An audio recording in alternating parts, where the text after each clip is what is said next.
hand over to the Minister who will deliver the statement. Following the Minister's statement, we will open up for questions and answers that can be fielded to the Minister, the Board Chair, as well as the CEO of Prasa. Thank you very much, Minister. Thank you very much, Lwazi. Ladies and gentlemen of the media, the chairperson of the board, Mr. Leonard Ramatlakane, the member of the board and the head of Ramco at Prasa, Mr. Stene, Advocate Stene, and the Group CEO, acting of Prasa, Imran, and management of Prasa with us here today. Our commitment to rebuild Prasa and ensure that it is able to deliver on its legal mandate has never been greater. And we thank our people and their patience for giving us space to undertake this difficult commitment we have made to get the trains back. And as we do so, we also deal with management lapses, as we will be dealing with the matter today of Operation Ziveze that we launched here in Prasa some months ago. At the heart of this process is ensuring that sound and ethical governance, grounded on a culture of consequence management, becomes a norm rather than an exception. We have said this and we repeat it in action, that as we turn around Prasa, we've got management lapses that have led to a monumental, disastrous situation like what we'll be dealing with here today. We've been vociferous in affirming that the lapses that enable state capture must never materialize again.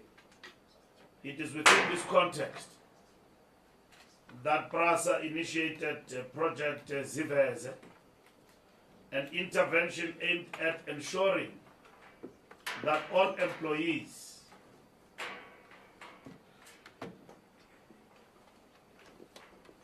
that draw salaries from Prasa are indeed legitimate. This project will solidify our efforts to rebuild Prasa into a credible institution, able to move the millions of South Africans who rely on its services. Project Ziveze was launched 10 months ago to verify all Prasa employees. After material irregularities were uncovered with Prasa's ICT systems, human capital management, and payroll, the scope of the project also extends to validating whether the employment of foreign nationals is in line with the provisions of the law. The initial exercise revealed that several Prasa employees were without valid identity documents and the necessary work permits as required by laws of the Republic.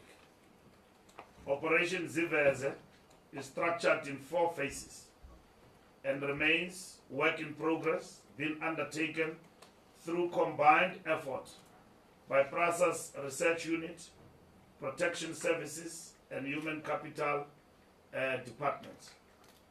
Phase 1 entailed a voluntary verification exercise, which served as a dipstick for the next phase. Phase 2 entailed a more detailed analysis of the data gathered in Phase 1. Phase 3 entails digital verification of fingerprints, identity document and passports by the Department of Home Affairs. Phase 4 is the last phase where a comprehensive report will be produced that contains actionable recommendations for implementation. During phase 1, all employees were invited on a voluntary basis to come forward to be verified with copies of their identity documents, qualifications, and human capital management, employee data forms. It was further emphasized that those who fail to present themselves for verification will have their salaries frozen. During this phase, out of the 17,268 recorded employees on Prasa's payroll, 14,268 employees presented themselves for verification. During the same period, 1,199 employees resigned. Do you understand? Phase 1.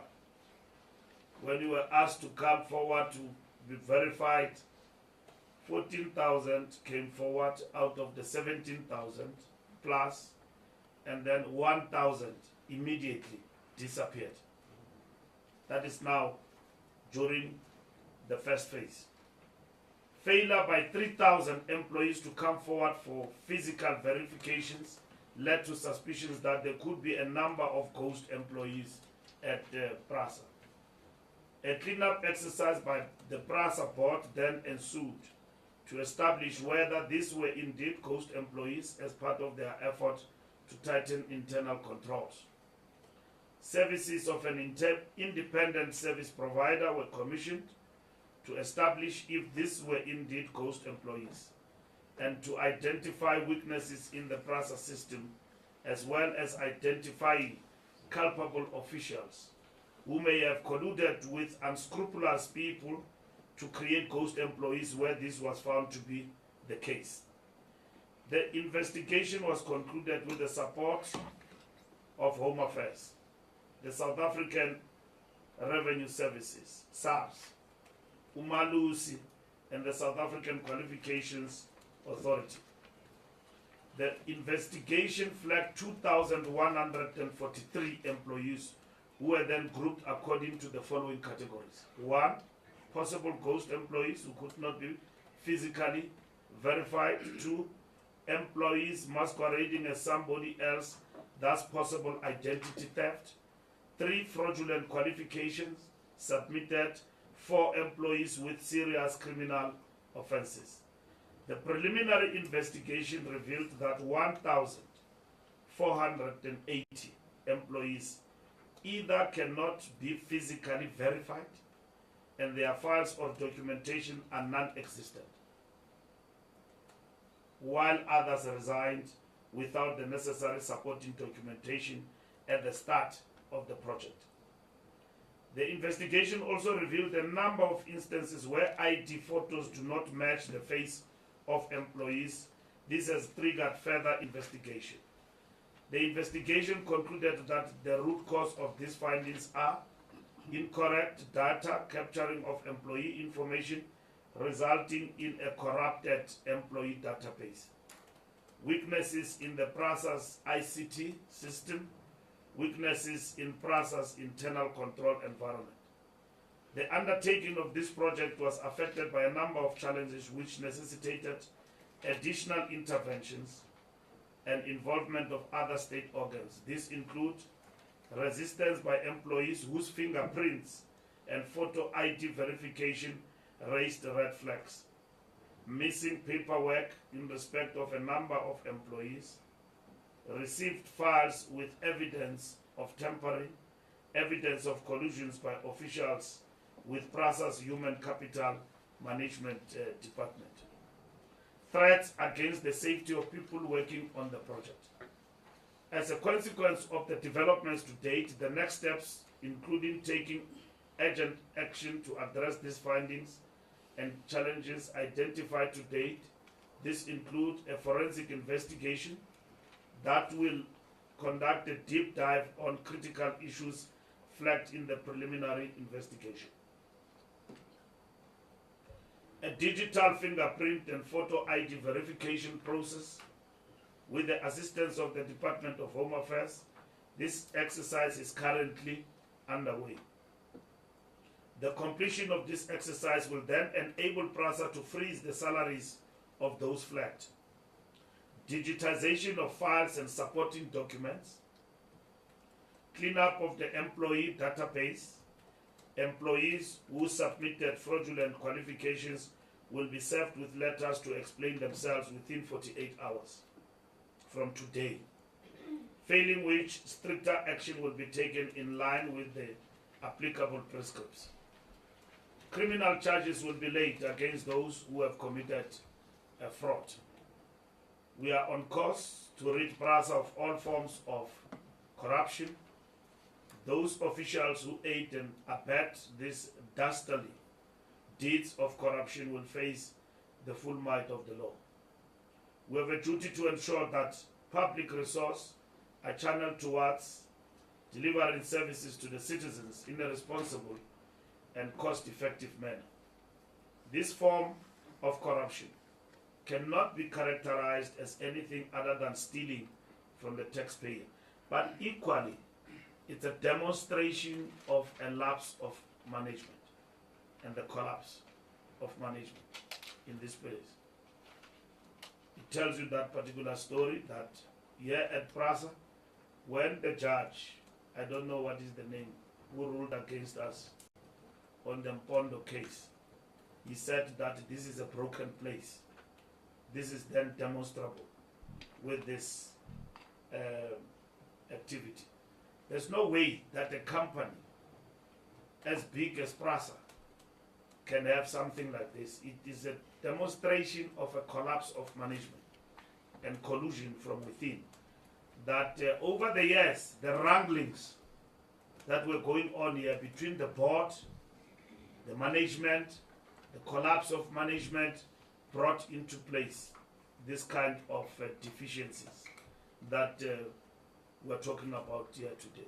So indeed, this was a broken place, which we are rebuilding. This form of corruption cannot be characterized as anything other than stealing from the taxpayer. This is conduct we must all frown upon and encourage law enforcement agencies to act with the necessary speed to unleash the full might of the law on those hell-bent on stealing public funds. Through Project Ziveze, we have been able to save Prasa approximately 200 million rand since the inception of the project in November 2021. 200 million has been saved. In conclusion, our efforts must translate into Prasa becoming a truly credible and ethical organization that provides itself of its professional ethos and robust governance systems. All top management posts, starting with the Group CEO, will be filled before and during December month. All top management posts will be filled here at Prasa. Here I'm talking about Group CEO, I'm talking about Chief Procurement Officer, I'm talking about the head of human resource, human capital here at Prasa, which are vacant, the head of Metro Rail will be filled. There's a number of people who are suspended here for various activities, and the board is processing them one by one in terms of its decisions to suspend those people. Some of the cases are going as far back as 2 years back. There are people who are drawing salary here who are being suspended, including the Chief Financial Officer, and of late the head of ICT has also been suspended. So in terms of our compact with the board, we have urged through our accountability in Parliament, vacancies must be filled. Disciplinary action against those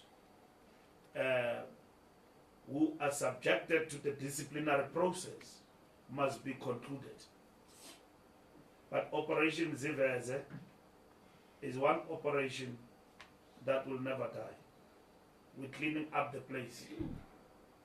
There are people who have been working but have never reported for work here. And have just been earning salary at home and probably from Zimbabwe. Just getting money. There are people who have been working here without appropriate qualifications. So when you talk about umkiti kati, you are talking about Prasa. Umkiti kati. Why get it? Girlfriends, boyfriends are just employing themselves here. And then doing as they wish. The system has collapsed. So we are not folding our arms and allowing the situation to deteriorate. So when Judge Zondo, through the State Capture Commission, came through the conclusions he came through, we said that, and we're correct, at Prasa we don't need a commission of inquiry, we need the camping of state law enforcement. Yeah. Commission of inquiry is a waste of money. You need NPA, police, everybody. There are people who have been subjected to SIU, action has been taken against them. We need them here to camp here and clean this place, rotten place, and clean it out. And then you have good governance, you have good management, and then not just good management, efficient management that knows what it is doing. It's like people here who run certain institutions, you listen to them, you see, they don't know what they are talking about. President Mbeki used to say, I hate people who don't know what they're talking about. At Mbalula, people talk about the economy they don't understand. You talk about a subject you don't know. You don't know what is the problem, but you are talking about it. So yeah, we don't just need efficient, we need capable individuals as we employ chairperson in this workplace. Thank you very much. But I want to thank everybody, the management, the board, for implementing Operation Ziveze, and everyone involved in terms of this project. Lwazi, thank you very much. Thank you very much, Minister.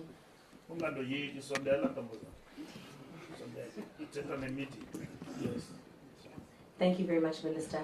Colleagues, I'll now open up for a round of questions. And as I had said prior, the questions can be fielded to all three, the acting CEO, the board chair, as well as the minister.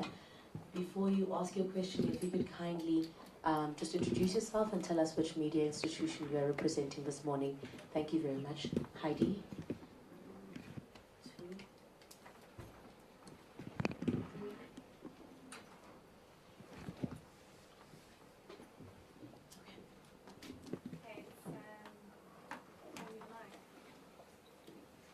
Heidi Joppers from ENCA. Sorry, Minister, just a point of clarity. You said 200 million was saved. Is that because these ghost employees were brought to light and now they're not getting paid anymore? Is that where you saved the 200 million rand from?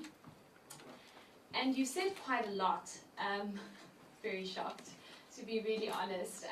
It's shocking that something like this could have happened, but I also just want to ask you if you are alluding to the fact that a lot of these ghost employees were not documented.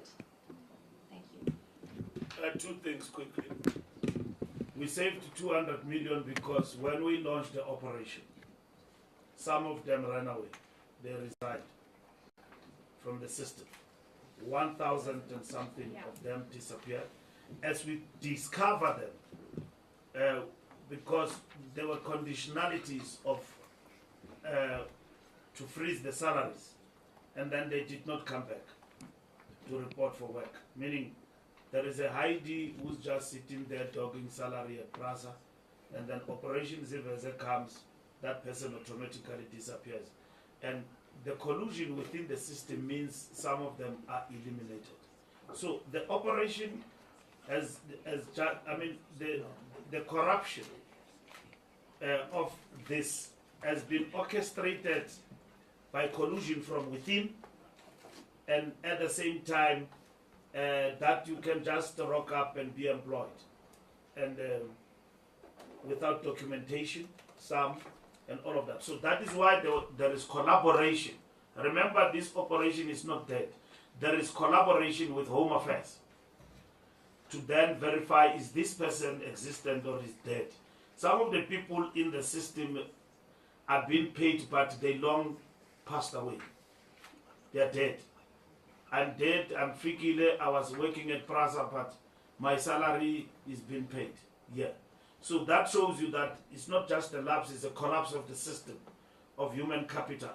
But it is a corrupt system in the sense that you can employ somebody in the system but dogging the salary, which will probably go to some of these collusion partners inside the system.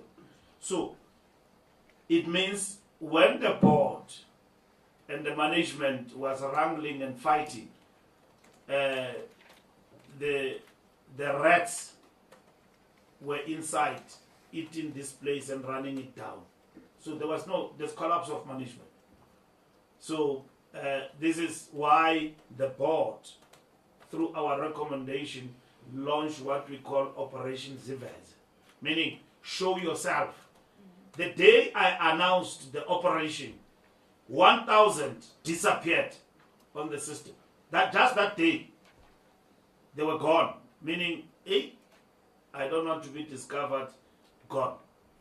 Remember at Prasa here, there were allegations that there are foreigners who are working here, who are corrupting the system, who are colluding to run down the system, to run down the company, including in matters like vandalism.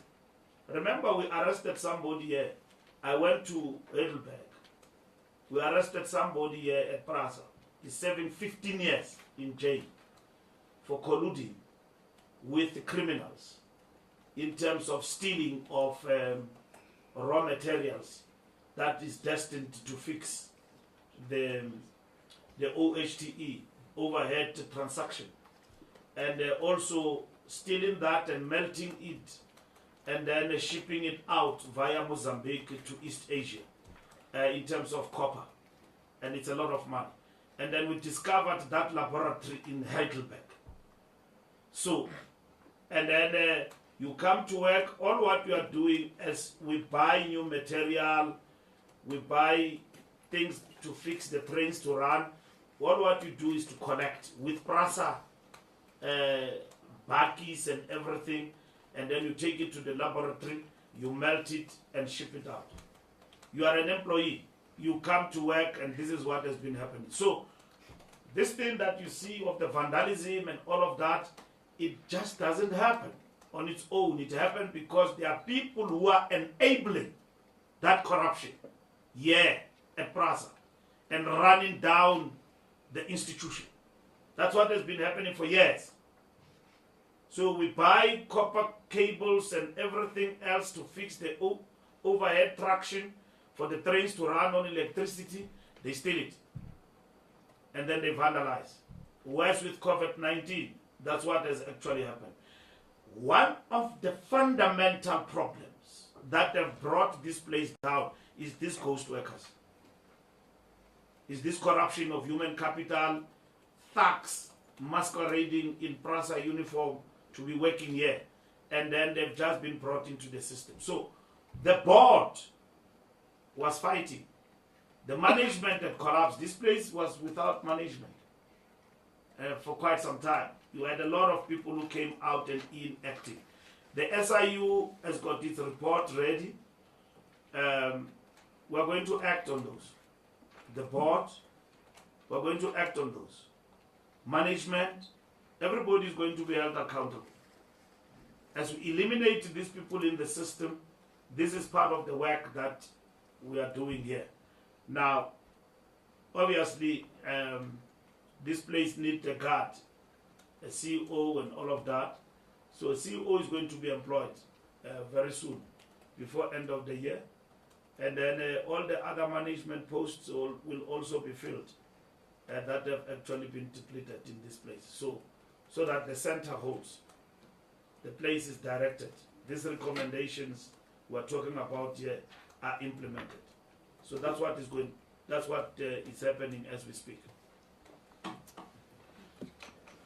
Thank you so much, Minister. My name is Belane Pachadi. I'm from Newsroom Africa. Just a few questions from you. You say you saved 200 million rand over the past. Just give us an indication of how much then you have lost through the particular investigations. Obviously, if 1,000 people have been uncovered to be working and they are ghost employees, so how much have you paid to them that you say have brought Prasa into its knees? I think that's the first one. And you talk about the CFO and the head of ICT who has been who are facing disciplinary actions. What are their charges? And you say quite a number of people have been placed on suspension. What is the actual number of people who have been placed on suspension, and what are some of those charges ranging to?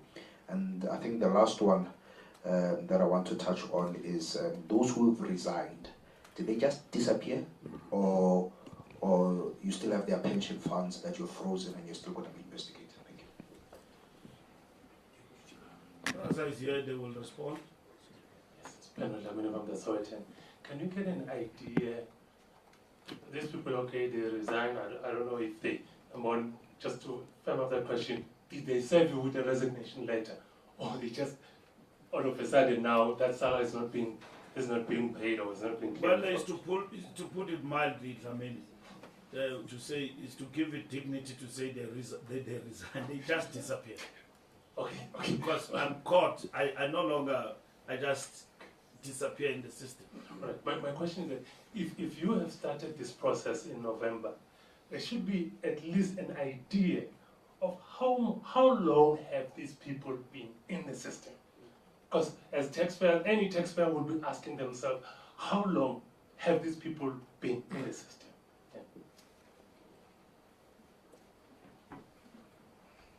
Prasa CEO Chairperson will direct to answer the other questions. It's just one question. ID. It's actually from another journalist that's watching.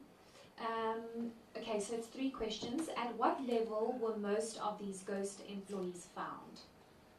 Has Prasa been able to trace who removed those 1,000 employees from the system, or can't Prasa's ICT system record this? Does this effectively mean they didn't resign, which is a formal act, but rather were removed from the system? I think it's the same with what Pelani asked, like, did they just vanish? Yeah. How will Prasa appoint a CEO while it is still in dispute with the suspended CEO, Zolani Matthews? There's not dispute with Zolani Matthews. Question? He's in dispute with himself. So there's not dispute. If he's got a dispute, he can bring it forward. We're going ahead with the employment of the CEO. The issue of other details, the Prasa executives here and the board, Stene, the CEO, will respond to that, and the chair is here, and they can defer to whoever they want them to respond to the issues. So I give over to you, gentlemen. Minister, you might be using mics. Our microphone is there. Okay. Our microphones are there, so I don't know how we're going to do it. Or you want them to come here? Yeah. All right, come forward. Whoever want to answer, or just occupy temporarily.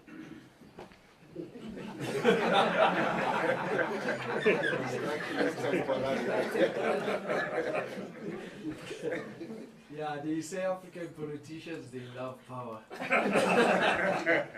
Who removed them?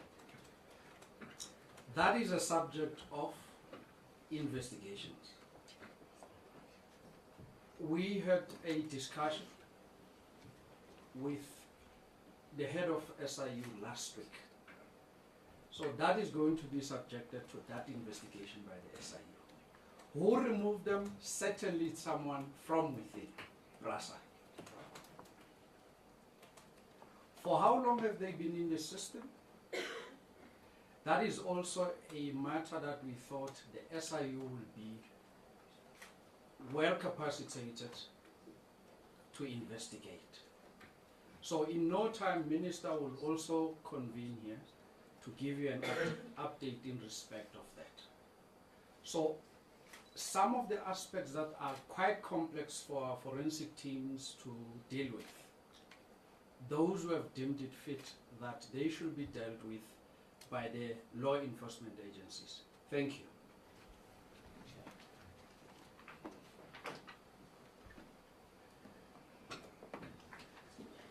Thank you, Advocate Satini. I think the one question also came up around the cost, the 200 million, and what have we lost. I just wanted to clarify also further on the 200 million, because those figures were directly taken looking at our salary bill between